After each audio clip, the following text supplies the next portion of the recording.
What's going on, guys? Let's talk about Sneako, and let me preface this all because it's not going to seem that way, but let me preface this with the statement that I like Sneako. I think he's a good dude. I think he's a good kid because he is a kid. He's only like 24 years old.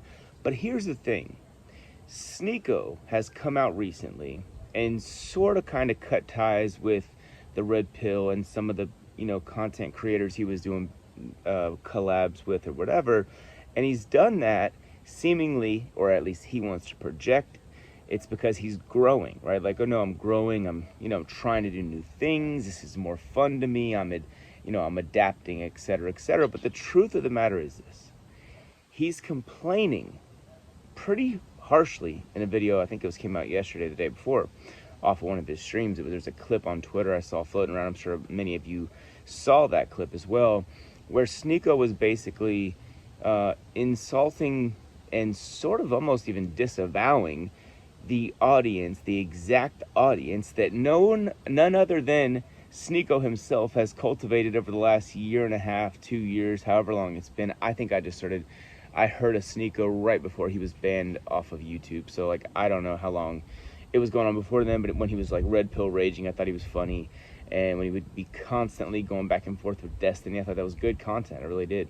And I enjoyed stuff with Zerka recently, where him and Zerka, I thought they were a great combination. But the point is, Sneako now, in my opinion, is, he spent the better part of at least the last 6 months really grandstanding hard on why Christianity is BS and atheism is BS, and like basically Islam has he said this so many times, and of course he heard it from Andrew Tate, because, well, that's where 90% of what Sneako's beliefs are today was things he heard Andrew Tate say once, and then when Andrew Tate sort of goes away from those things, Sneako eventually goes away from those things, like the Red Pill Manosphere space.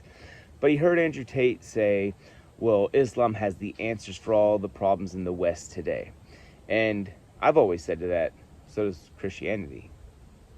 But anyway, that's besides the point. But atheism and all that stuff's so bad, and Sneako was just so good, and he's like, I'm not drinking, I'm doing so good, I'm really, really trying to better myself, I'm going to the gym, I'm like, I'm praying, I'm a real Muslim, I swear I'm a real Muslim, I'm gonna get 4 wives and arranged marriages, hopefully, whatever. The point is this: lately it's taken a spin, and to me, thinking back, I'm 36 now, thinking back to when I was his age, I was very similar in the sense that I don't know about 24, probably when I was a little bit younger than that. I was maybe like 20, 21 years old and younger.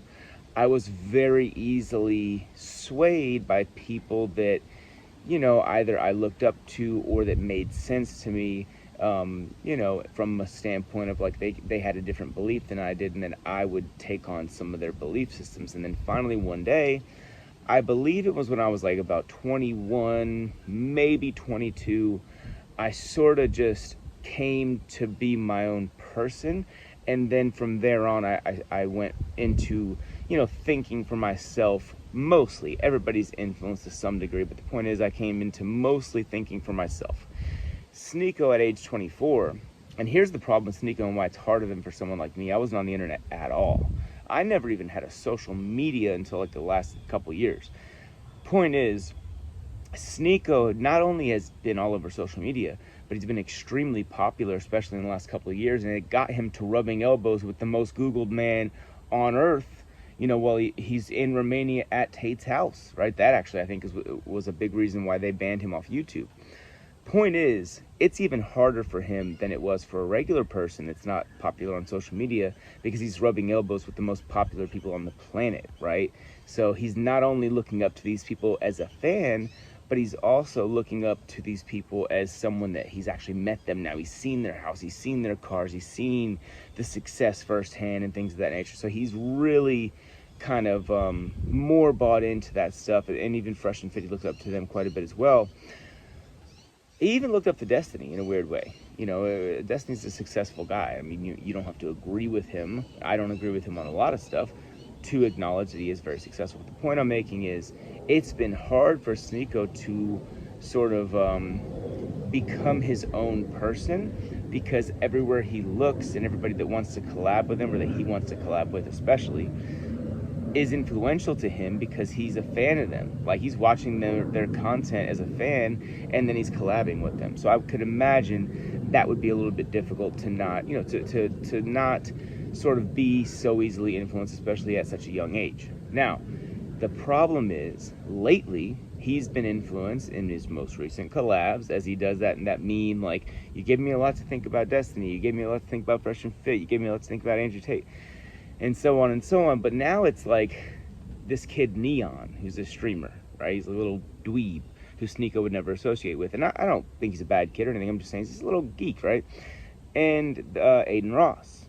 And then Fuzi, I think is how you say his name, who's come out of nowhere. I guess he was a popular YouTuber back in the day, but the point is, he is now taking inspiration and being influenced by these very popular streamers, and he's, I think, sort of coming to the conclusion that, man, why do I want to be on here, talking about real stuff and taking all this backlash when I could just be like one of these guys, go more mainstream, and just have fun. Right? Like I am, after all, I'm young. I could still believe in God. I heard him say, like, oh, I could still pray to Allah and, be a Muslim or whatever, but I could also, have some fun and be like them.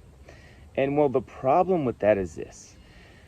Well, number one, I don't like hypocrite, right? And it's very hypocritical how he's gone from literally grandstanding more than anyone on the internet, basically, over the last year plus, especially since he's reverted to Islam, and to go from that to where, like, you literally made this audience, because as Sneako looks up to these other people, his audience looks up to him. So he's cultivated this exact audience, and now, because of his most recent inspiration and he's who he's being influenced by as of currently, he is now basically like done with his audience. Like, he's pissed, and it's sort of, I don't know if he's doing this on purpose or even with a conscious mind, but I think that it's just happening, and it's just a bad look to anybody that's older than Sneako, to be quite frank, and or more mature.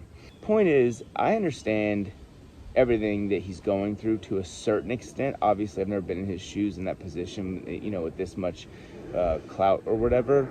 But I do think that he is at risk now. It could go one of two ways for Sneako, in my opinion. One way it could go is that he could basically leech, and I don't mean that in a bad way, but just naturally he could gain effectively the same audience as streamers like Aiden, Neon, etc., and Sneako could go to a whole new level of popularity. Or he could gain a little bit of that audience, and he could lose his core fans to where he ends up with what Andrew Tate brilliantly described one time as not fans, but just like followers, like people that kind of like they look at your content, but they look at you and they're sort of interested in what you're doing, but they're not really fans. Whereas right now, the people on Rumble that Sneako hates all of a sudden, they are actually his fans, and they really do love everything that he's been preaching, and they've been on this journey with him, and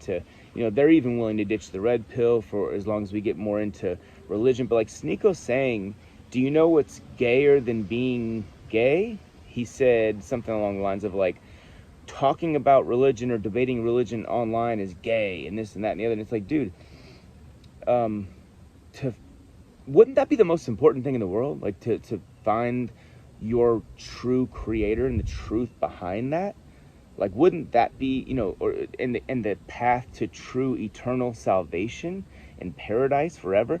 Wouldn't that not be gay? Like, in the sense of, wouldn't that be the most important thing? And shouldn't that be the most important thing in like all of our lives, is finding the truth behind that? So I don't think that people that constantly, argue and want to know the truth or try to find the truth, I don't, in that regard, about your creator and about which religion to follow, I don't think that's in any way gay, right? So I don't know, it's sort of, again, he has gone in, and maybe this will be just a temporary thing, but he has gone into a place where he's really criticizing his audience, they're him, It's like he's criticizing himself, but he's changing, so he's looking back at them like, that's you guys, that's not me anymore. And so that's weird. But yeah, I mean, I'm interested to see where it goes from here for Sneako. I like him. I think he's a good kid. He's a youngster. You know, I don't know. I mean, I think it's weird to me, though, when you look back and Sneako shares these clips sometimes of him when he was like 16, 17, 18, whatever it was, very young. He shares these clips of him young, and he almost sounds more wise than he does today. And the reason to me for that is because that was at a time where Sneako just had his head down grinding, right? Creating content. And he wasn't really being super influenced by people on the internet in a weird way. He was just becoming himself. And then somewhere along the lines, as he grew in popularity, he became more of sort of a follower of the most clouded influencer in his genre, if you will. So anyways, I wish him the best. I hope that he becomes his own man, because that's genuinely the best path for him. And from there, I think he'll find the truth. But if he goes on to this, like, moving into the clout house with these kids, these other streamers and stuff, it's really going to lose, in my opinion, it's going to lose a lot of the people that were really following him the hardest, and the ones that were, like, really encouraging him to you know, have a great relationship with God and to consistently be able to get better at ignoring or, you know, not going to temptation and things of that nature. And to leave that and go there for basically more mainstream fame, I think it's a risky path, and I don't think it's a good move in any capacity. Anyways, let me know what you guys think in the comments, and yeah, I'll respond, so let me know what you think. Subscribe if you haven't already. Talk to you later. Peace.